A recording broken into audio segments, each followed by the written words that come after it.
नमस्ते दोस्तों, ഹിന്ദി വേൾഡ് में आप सबका स्वागत है. അപ്പോൾ നമ്മൾ ഈ ചാനലിലൂടെ ഡിസ്കസ് ചെയ്യാൻ ഉദ്ദേശിക്കുന്നത് ഹിന്ദി കോമ്പറ്റേറ്റീവ് എക്സാംസിനെല്ലാം ഉപകാരപ്പെടുന്ന ക്വസ്റ്റ്യൻസുകളായിരിക്കും. അതായത് ഇപ്പോൾ PSCയുടെ ആണെങ്കിൽ നമ്മൾ ഓരോ ക്വസ്റ്റ്യൻ എടുക്കും, അതിൻ്റെ ആൻസർ പറയും, പിന്നെ ആ ആൻസറുമായി ബന്ധപ്പെട്ട എല്ലാ വിവരങ്ങളും ഉൾക്കൊള്ളിക്കാനായിട്ട് ഞാൻ ഇതിൽ ശ്രമിക്കുന്നുണ്ട്. നമുക്ക് ആദ്യത്തെ ചോദ്യത്തിലോട്ട് തന്നെ കിടക്കാം. आदिकाल में खड़ी बोली को काव्य की भाषा बनाने वाली कवि कौन थे? ആൻസർ വരുന്നത് അമീർ ഖുസ്രോയാണ്. അമീർ ഖുസ്രോയുമായി ബന്ധപ്പെട്ട മറ്റു ഫാക്റ്റാണ് ഇനി പറയാൻ പോകുന്നത്. അമീർ ഖുസ്രോ 1250 ईस्वी कासगंज जिले के पटियाले में जन्म. उनका असली नाम अब्दुल हसन. खड़ी बोली हिंदी का प्रथम कवि है. गुरु निज़ामुद्दीन औलिया.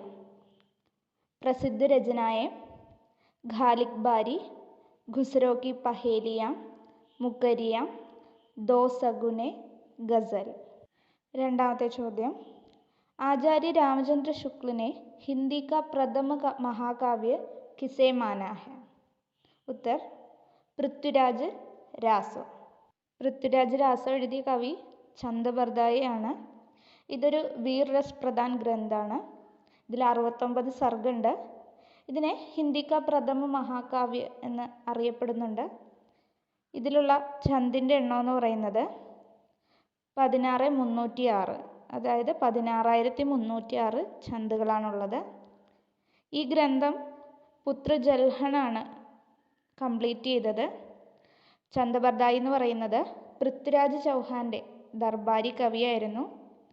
ഇസ് രചനാക്കോ അപ്രമാണിക മാനനെ വാലേ ഹെ ആചാര്യ രാമചന്ദ്ര ശുക്ല, കവിരാജ് ശ്യാമൽദാസ്, ഡോക്ടർ ബൂലർ, മുൻഷി ദേവി പ്രസാദ്, ഗൗരി ശങ്കർ ഹീരാനന്ദ് ഓച്ഛാദി. ഇസ് രചനാക്കോ പ്രാമാണിക മാനനെ വാലേ ഹെ doctor Shyam Sundar Das, Mohanlal Vishnulal Pandya, Mishrabandhu, colonel Tod ആദി. അടുത്ത ചോദ്യമാണ്.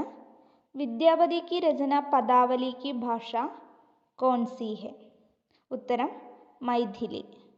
ഇനി വിദ്യാപതിയെക്കുറിച്ച് അറിയേണ്ട കുറച്ച് ഡീറ്റെയിൽസ് ആണ്. വിദ്യാപതിയുടെ ആശ്രയദാത എന്ന് പറയുന്നത് രാജാ ശിവസിംഗ് ആണ്. അപഭ്രംശ രചനായെ कीर्ति पताका, कीर्तिलता. मैथिली भाषा में लिखित ग्रंथ है पदावली. मैथिल कोकिल, कविशेखर, अभिनव जयदेव आदि नाम से भी वे जाने जाते हैं.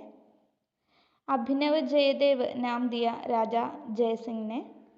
मैथिल कोकिल नाम दिया है हरिऔध ने. और इन्हें ശൃംഗാർ കവി ആയിട്ട് കാണുന്ന ആൾക്കാരാണ്, വ്യക്തിത്വങ്ങളാണ് ആചാര്യ രാമചന്ദ്ര ശുക്ല, രാംകുമാർ വർമ്മ. ഇനി ഇദ്ദേഹത്തെ ഭക്ത കവിയായിട്ട് കാണുന്ന ആചാര്യന്മാരാണ് हजारी प्रसाद द्विवेदी, श्याम सुंदर दास आदि. विद्यापति के पद अधिकतर श्रृंगार के ही हैं, जिनमें नायिका और नायक राधा कृष्ण है. ഈ ഒരു കൊട്ടേഷൻ ഭയങ്കര ഇമ്പോർട്ടൻ്റ് ആയിട്ടുള്ളതാണ്. ഇത് പറഞ്ഞത് ആചാര്യ രാമചന്ദ്ര ശുക്ലാണ്. അടുത്ത ചോദ്യം. किसने पद्मावत को हिंदी में अपने ढंग की अकेली ट्राजिक कृति कहा है? എൻ്റെ ആൻസർ എന്ന് പറയുന്നത് വിജയദേവ് നാരായൺ സാഹിയാണ്. പദ്മാവത് എന്ന് പറയുന്നത് ജായസിയുടെ രചനയാണ്. അപ്പോൾ ജായസിയെക്കുറിച്ച് അറിയേണ്ട കുറച്ച് വിവരങ്ങൾ. ജായസി के अन्य रचनाएं अखरावट, आखिरी कलाम. अखरावट वर्णमाला के प्रत्येक अक्षर को लेकर सिद्धांत निरूपण है. ഇത് അവധി ഭാഷയിലാണ് എഴുതപ്പെട്ടിട്ടുള്ളത്. ആഖിരി കലാമെ കയാമത് കാ വർണ്ണൻ ഹെ. ഇതും അവധി ഭാഷയിൽ എഴുതപ്പെട്ടിട്ടുള്ളതാണ്. പദ്മാവതും അവധി ഭാഷയാണ്. इसमें अन्योक्ति का प्रयोग है. उनका पूरा नाम है മലിക് മുഹമ്മദ് ജായസി. പദ്മാവതിലെ നായക നായിക ആരാണെന്നാണ് പറയുന്നത്? ചിത്തൗഡ് കാ രാജ രത്നസേൻ और സിംഹളദ്വീപ് की രാജകുമാരി പദ്മാവതി. അടുത്ത ചോദ്യം. കിസ് കവി കോ കഠിന കാവ്യ കാ പ്രേത് കഹാ ജാതാ ഹെ? ആൻസറാണ് കേശവദാസ്. കേശവദാസ് രീതിബദ്ധ കവി ഹെ. प्रमुख अलंकारवादी आचार्य हैं. ഇന്ദ്രജിത് സിംഗ് കെ ആശ്രയ മേ രഹത്തെ തെ. അദ്ദേഹത്തിൻ്റെ രചനകളാണ് രസികപ്രിയ, രാമചന്ദ്രിക, കവിപ്രിയ, രതൻ ഭാവനി, വീർസിംഗ് ദേവചരിത്, വിജ്ഞാനഗീത, ജഹാംഗീർ ജസചന്ദ്രിക, നഖശിഖ്, ഛന്ദമാല. കവിപ്രിയ എന്ന് പറയുന്നത് അലങ്കാർ നിരൂപൺ ഗ്രന്ഥമാണ്. രസികപ്രിയയിൽ രസും വൃത്തും കാവ്യദോഷിൻ്റെയൊക്കെ ലക്ഷണോദാഹരണമാണ് ഉള്ളത്. केशव के रसिकप्रिया का आधार ग्रंथ श्रृंगार तिलक है. रीति काव्य परंपरा के प्रवर्तक के रूप में केशवदास को माने जाते हैं.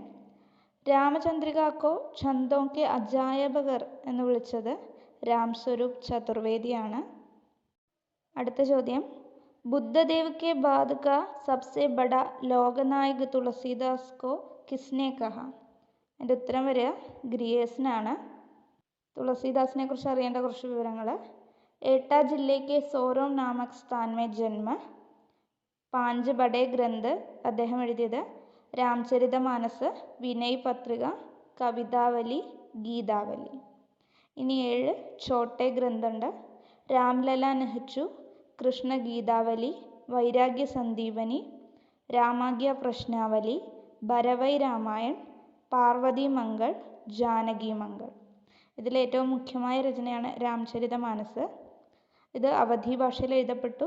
ഇതിലെ ശൈലി ദോഹ ചൗപ്പായി ശൈലിയാണ്. രാംകഥ പർ ആധാരിത മഹാകാവ്യമാണ്. അതിൽ 7 കാണ്ഡാണ്. തുളസിയുടെ ബ്രജ് ഭാഷയിൽ എഴുതിയ കൃതികൾ ചോദിക്കാറുണ്ട്. അതെന്ന് പറയുന്നത് കൃഷ്ണഗീതാവലി, കവിതാവലി, വിനയ് പത്രിക, ഗീതാവലി, വൈരാഗ്യ സന്ദീപനി, ദോഹാവലിയാണ്. रामाज्ञा प्रश्नावली की रचना तुलसी ने अपने मित्र ज्योतिषी पंडित गंगाराम के अनुरोध पर की थी. भरवई रामायण की रचना अपने मित्र रहीम के आग्रह पर की थी.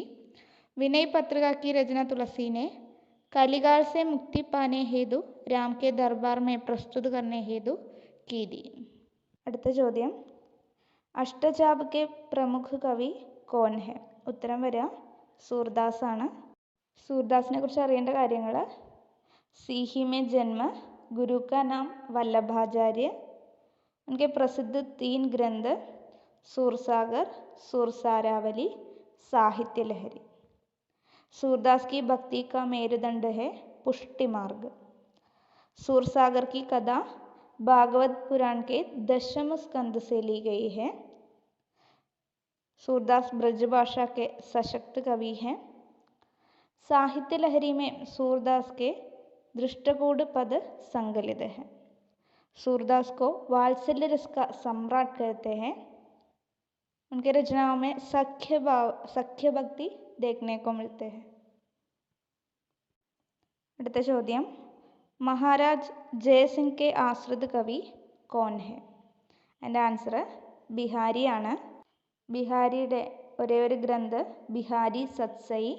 അതിൽ 713 ദോഹെ സങ്കലിതാണ്. അദ്ദേഹം രീതിസിദ്ധ കവിയാണ്. രാജാ ജയസിംഗിൻ്റെ ദർബാരി കവി. बिहारी के संबंध में कहा जाता है कि उन्होंने गागर में सागर भर दिया है. അപ്പോൾ ഗാഗർ മേ സാഗർ ഭർന എന്ന് പറഞ്ഞ് ചോദിക്കാറുണ്ട്. ബിഹാരി ബിഹാർ അംബികാദത്ത് വ്യാസകൃത് बिहारी सत्सई की टीका है. लल्लूलाल की लाल चंद्रिका भी बिहारी सत्सई की टीका है. 2 ബിഹാരി സത്സൈയുടെ ടീക്കകളുടെ പേരാണ് കൊടുത്തേക്കുന്നത്. ബിഹാരിക്കോ പീയൂഷ് വർഷി മേഘ കി ഉപമ കിസ്നെ ദി എന്ന് ചോദിച്ചാൽ ശ്രീ രാധാചരൺ ഗോസ്വാമി.